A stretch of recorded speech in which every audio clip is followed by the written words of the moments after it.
Assalamualaikum warahmatullahi wabarakatuh. Selamat datang kembali di Hatake Para Farm Channel. Pada kesempatan kali ini saya akan menunjukkan pada teman-teman bagaimana cara saya membuahkan tabulan pot mangga atau memaksa tabulan pot mangga, tanaman mangga yang ditanam di dalam pot dipaksa untuk berbuah ya, walaupun kondisi tanamannya sekecil ini. Akan saya tunjukkan dua langkah penting untuk membuahkan tabulan pot mangga yang masih sekecil ini ya, termasuk nanti ada stres air dan pemupukan pembuahan. Akan saya kupas tuntas dalam video ini agar nanti teman-teman bisa mempraktekannya secara langsung di rumah, apa yang selama ini saya lakukan untuk membuahkan atau memaksa tanaman mangga kecil ini bisa berbuah di dalam pot atau mungkin di polybag seperti ini. Simak selengkapnya hanya di Hatake Para Farm Channel.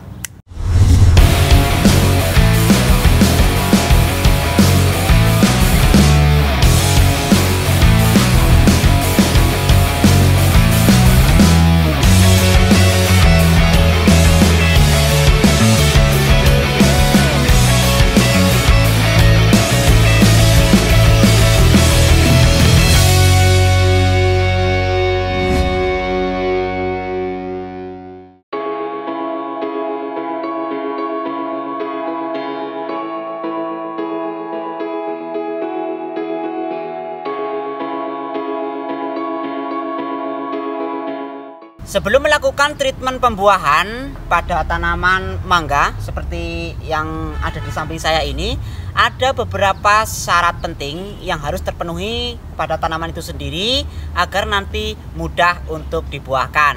Faktor utama yang paling penting adalah dari jenis bibitnya.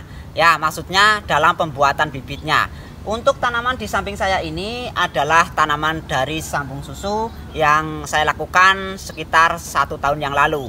Dan ini sudah saya rawat, sudah saya lakukan pemangkasan pembentukan cabang, dan ini baru saya buahkan. Walaupun saya juga pernah melakukan sambung susu atau mungkin cangkok susu beberapa bulan ditanam langsung segera dibuahkan. Tetapi tanaman tersebut memang harus kondisinya batang tua kemudian siap berbuah. Kalau tanaman ini memang saya lakukan penyambungan, batangnya masih muda ya dulu, kemudian saya rawat terlebih dahulu, dan 1 tahun ini kira-kira sudah bisa dibuahkan seperti ini. Beda ceritanya bibit yang dibuat dari grafting seperti sambung pucuk atau mungkin sambung sisip atau juga menggunakan okulasi. Itu akan lebih lama ya, bisa lebih dari 1 tahun. Walaupun saya juga pernah membuahkan tanaman dari grafting ya. Kemarin itu ada dari okulasi, kemudian ada dari sambung pucuk, bisa saya buahkan setelah di grafting jadi. Itu umurnya kira-kira 2 tahun. Videonya sudah ada ya dalam perawatan pohon mangga dari berbunga sampai panen. Silahkan bisa dilihat ya teman-teman, nanti di video ini sudah ada. Yang selanjutnya adalah kondisi dari tanaman yang akan kita buahkan ya. Di sini saya contohkan pohon mangga. Jadi ada beberapa syarat atau kondisi tanaman itu sudah bisa dilakukan treatment pembuahan. Bisa dilihat dari percabangannya, kemudian dari daun pohon yang akan kita buahkan itu sendiri.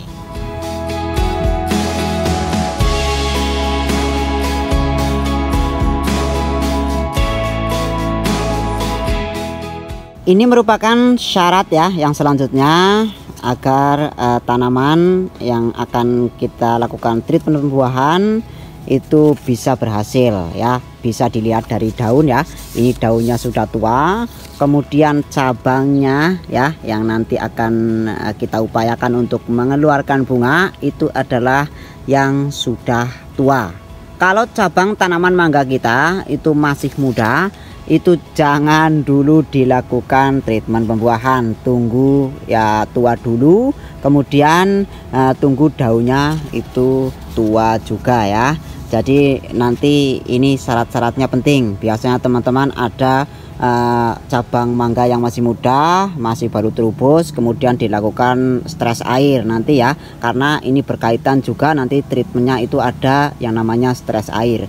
Tanaman itu akan sulit untuk berbunga, yang ada malah cabangnya nanti itu tidak sehat.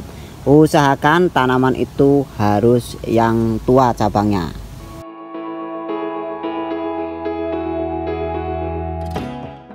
Nah, seperti ini maksudnya ya, sudah tua seperti ini. Nah, ini ya kan bisa berbunga. Tapi kalau cabang yang muda seperti ini ya, yang baru terubus, apalagi ini yang seperti ini kondisinya tuh ya, ini akan sulit untuk dilakukan pembuahan ya, karena cabang ini memang belum siap untuk mengeluarkan bunga. Walaupun ada beberapa kasus cabang yang seperti ini ya, yang masih muda seperti ini bisa mengeluarkan bunga. Bisa kita paksa juga ya sebenarnya, tapi ini tidak saya sarankan karena saya sedang menjelaskan syarat-syarat yang paling bagus.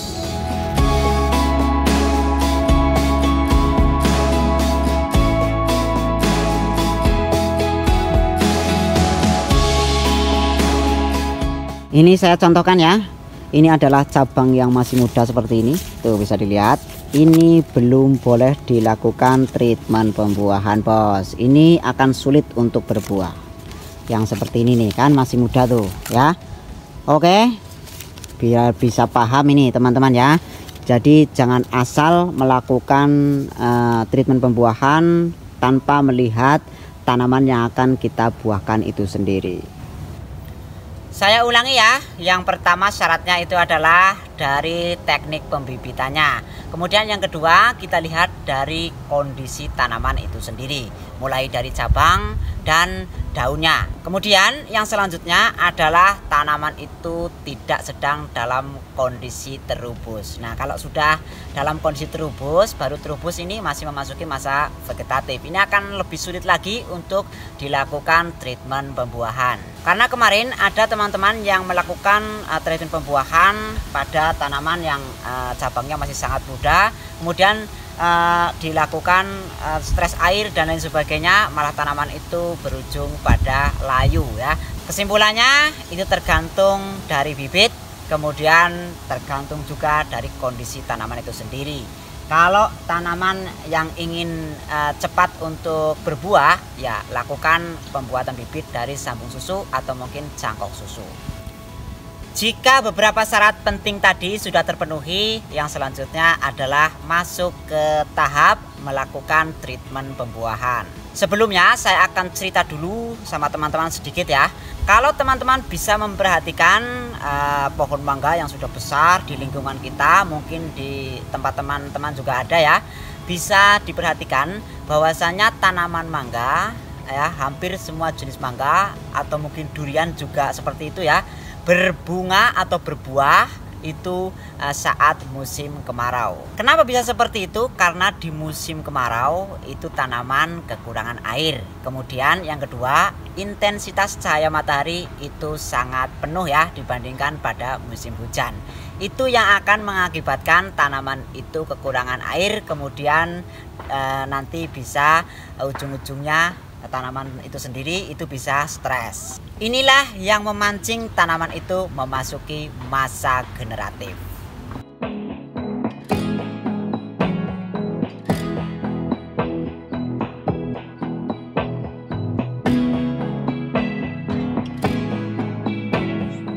Kemarin ada teman-teman yang mengungkapkan tentang tanamannya pada saya, bahwasanya saya sudah melakukan pemupukan, kemudian saya sudah rawat tanaman tersebut ya, tanaman di dalam pot atau tabulam pot mangga teman saya ini, katanya sudah dipupuk, kemudian sudah dilakukan penyiraman ya. Perawatannya itu sangat intensif katanya ya, jadi musim kemarau pun tidak pernah kekurangan air. Nah, ini justru tanaman tersebut nanti tidak akan kunjung berbuah karena tanaman tersebut kelebihan air ya, air tercukupi, kemudian pupuknya juga salah ya, pupuknya menggunakan NPK. Sekali lagi pupuknya ini nanti untuk pupuk generatif. Kalau dipupuk dengan menggunakan pupuk pertumbuhan ya dia itu akan sulit untuk berbuah. Untuk masalah pupuk nanti akan saya jelaskan di tahapan yang kedua. Kesimpulannya adalah tanaman yang akan kita upayakan untuk berbunga ini nanti kita samakan kondisinya seperti musim kemarau atau pengurangan air pada tanaman tabulam pot atau yang lebih sering disebut dengan stres air. Nah, Stress air itu apa sih? Ya, ini nanti akan saya jelaskan berikut prakteknya, Bos.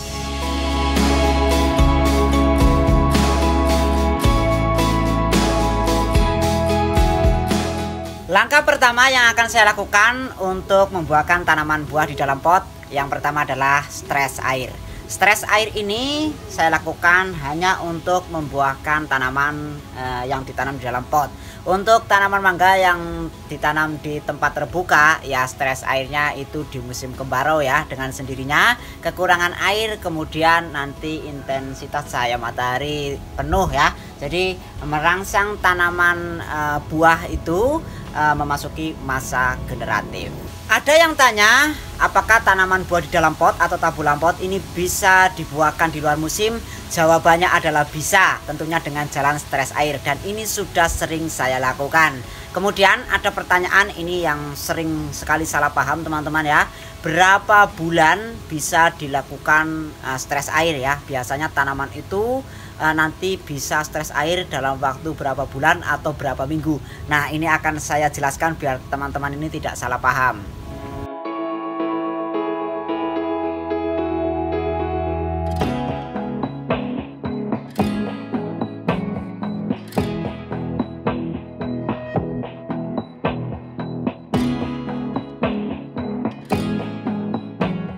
Oke, saya lanjutkan ya. Ini mohon maaf, di tempat saya kadang mendung seperti ini, kadang panas. Tapi nggak apa-apa ya, karena kesempatan saya hanya hari ini saja.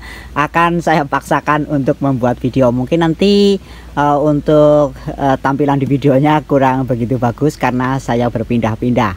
Ini adalah tanaman yang sedang saya lakukan stress air, tapi kemarin itu terguyur air hujan ya. Mungkin nanti ini bisa keluarnya terubus ini ya, karena teman-teman pasti tahu ya, kalau musim hujan itu banyak nitrogen ya, banyak nitrogen yang dibawa oleh air hujan yang menyebabkan tanaman itu mengalami masa vegetatif kembali. Terkait pertanyaan teman-teman, apakah tabulan pot itu bisa dibuahkan di luar musim? Ya tentu saja bisa dilakukan stress air, kemudian jangan sampai terkena air hujan. Tanaman teman-teman bisa nanti ditaruh di greenhouse saja ya, biar nanti kalau musim hujan membuahkan di musim hujan itu tidak terkena air hujan yang dapat menyebabkan tanaman itu menjadi tumbuh kembali ya, tidak memasuki masa generatif tapi kembali ke masa vegetatif kembali.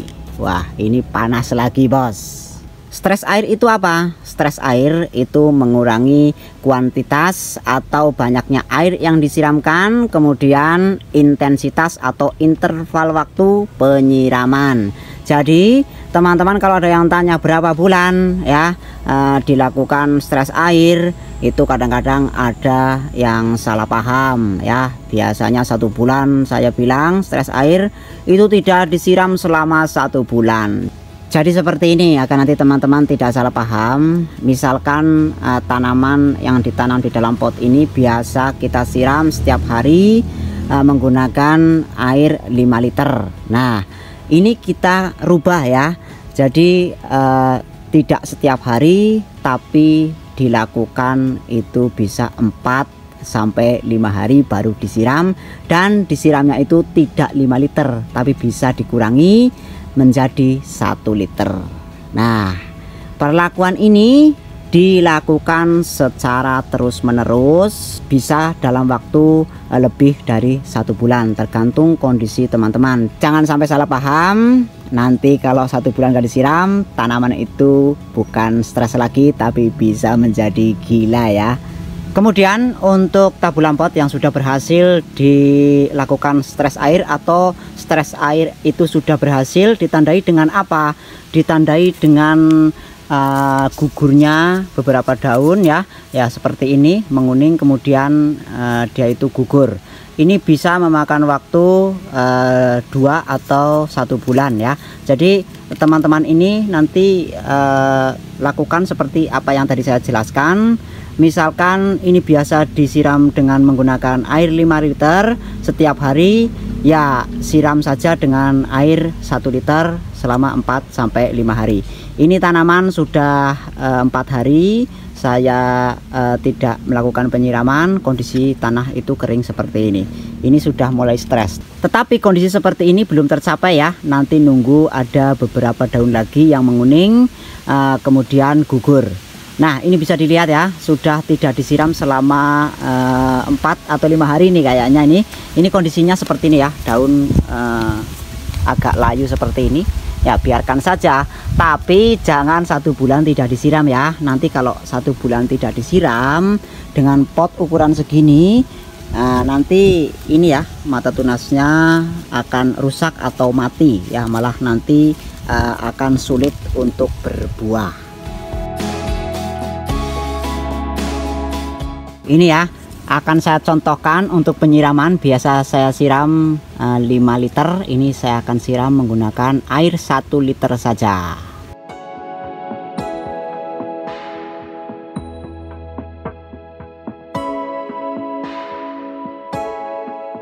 Seperti ini saja cukup bos. Jadi tetap disiram, tapi airnya itu lebih sedikit dari biasanya. Kemudian interval waktunya itu juga dikurangi. Saya ulangi karena ini penting.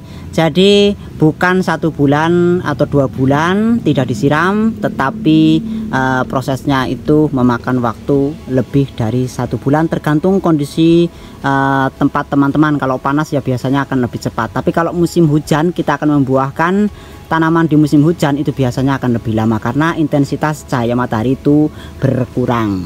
Nah seperti ini bos ya.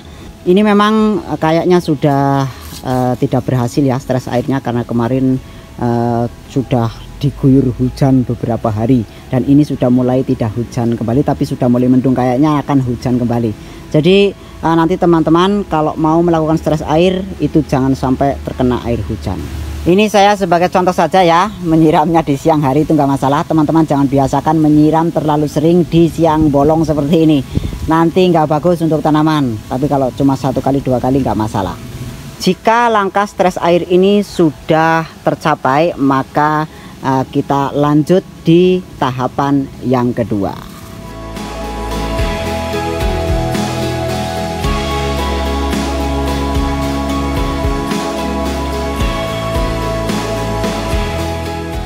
Setelah dilakukan stres air atau pengurangan air pada media tanam tabula pot, yang selanjutnya adalah dilakukan pemupukan pembuahan atau memberikan pupuk generatif.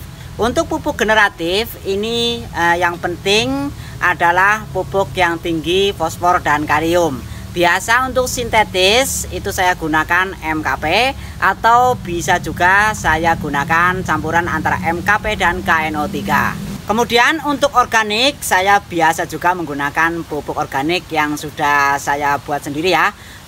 Videonya sudah ada ya pemupukannya. Jadi nanti untuk pemupukan ini tidak saya videokan karena nanti bisa terlalu panjang. Untuk video pupuk organik ya, membuahkan dengan pupuk organik sudah ada videonya, silakan disimak di sini ya nanti setelah melihat video ini. Kemudian untuk pemupukan menggunakan pupuk yang sintetis juga sudah saya contohkan.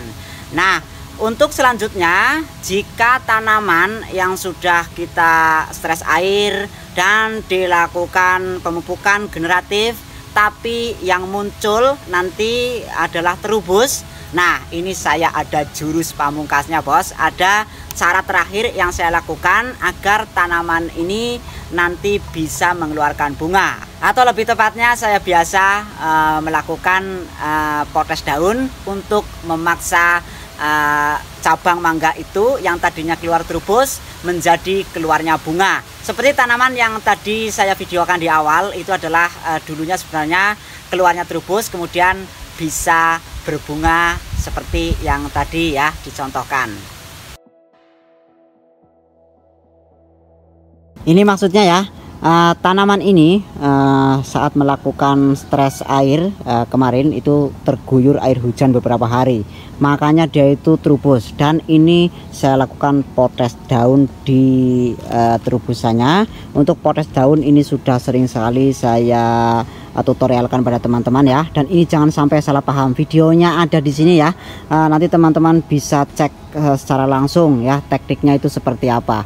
Inilah ya tips terakhir dari saya, jika tanaman yang sudah kita pupuk kemudian nanti terpaksa dia itu mengeluarkan trubus bukan bunga, maka untuk tips yang terakhir ini ya, pamungkasnya, jurus pamungkas saya itu dilakukan pemotongan daun muda yang belum mekar. Tuh bisa dibuktikan, ini yang tidak saya potong daun, ini yang saya buang daunnya, ini sudah mengeluarkan bunga seperti ini.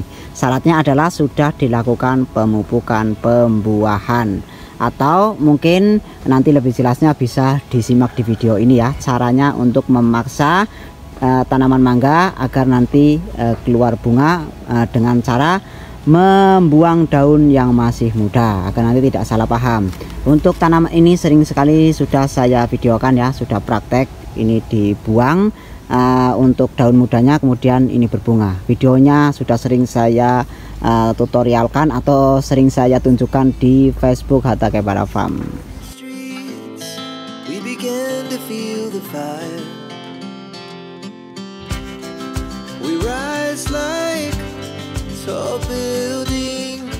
Kemudian ada teman-teman juga yang tanya, setelah dilakukan stres air kemudian dipupuk, penyiramannya seperti apa? Penyiramannya itu biasa lagi seperti awal sebelum dilakukan stres air, bisa 1 hari atau 2 hari. Nah, untuk pemupukannya itu bisa selama 1 minggu sekali ya, atau intervalnya itu 1 minggu sekali menggunakan kocor. Biasa yang saya lakukan setelah nanti dilakukan pemupukan yang keempat, ada tanda-tanda tanaman itu sudah mulai mengeluarkan bunga.